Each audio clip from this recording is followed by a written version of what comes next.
3. Selamat malam semuanya, selamat malam sir. Hari ini saya ingin mempresentasi tentang faktor eksternal.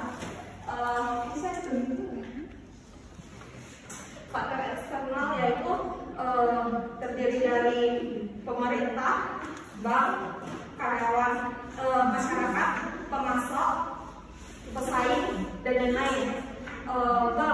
Bank itu berhubungan dengan perusahaan, seperti meminjam dana kepada perusahaan untuk modal. Habis itu masyarakat sebagai tenaga kerja, karena kebanyakan perusahaan itu memakai tenaga kerja rumah tangga. Habis itu pemerintah sebagai pajaknya. Lalu adapun tujuan dan sasaran. Tujuan itu secara lebih terperinci atau lebih spesifik. Habis itu kalau misalnya sasaran mencakup lebih luas. Contohnya tujuannya itu untuk mencapai target 100 juta per bulan. Kalau misalnya sasaran itu kayak ekspansi, membuka cabang baru misalnya. Jadi laba yang didapatkan 100 juta per bulan itu ditabung dalam bentuk investasi untuk modal untuk membuka cabang baru lagi. Habis itu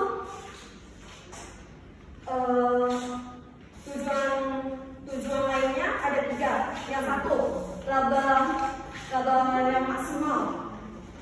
Cara mencapai laba maksimal yaitu dengan cara menjual produk dengan harga tinggi. Yang kedua, volume penjualan. Volume penjualan itu seperti masih ada berapa barangnya dan bagaimana cara untuk menghabiskan barang tersebut dengan cara menurunkan harga jual. Habis itu yang ketiga, sosial. Sosial ini untuk membantu masyarakat sekitar yang kurang mampu. Habis itu ada lagi strategi perusahaan. Adanya strategi perusahaan ini tidak perlu apa-apa langsung bikin produk baru. Misalnya produk lama bisa dikembangkan lagi, ataupun produk lama didistribusikan kembali ke daerah-daerah yang belum pernah ada barang tersebut, menjadi barang lama menjadi barang baru di daerah tersebut. Lalu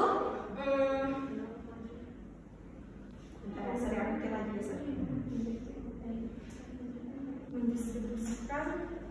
Habis itu cara distribusinya ini yaitu perusahaan harus bekerja sama dengan distributor. Perusahaan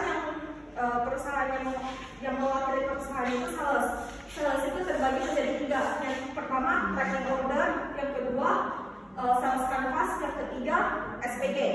Tracking order ini misalnya contohnya kayak gini. Sebenarnya toko tersebut sudah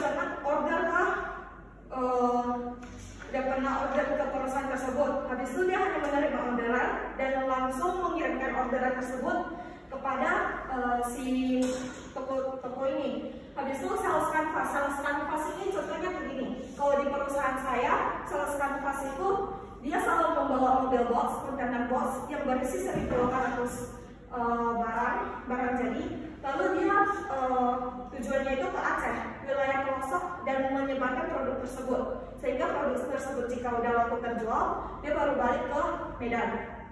Habis itu SPG ini membawa barangnya itu dalam bentuk kecil-kecil gitu, lalu mendistribusikannya itu dari rumah ke rumah. Habis itu adanya pengawasan dan pengendalian. Pengawasan dan pengendalian ini yang dimaksudkan yaitu SOP.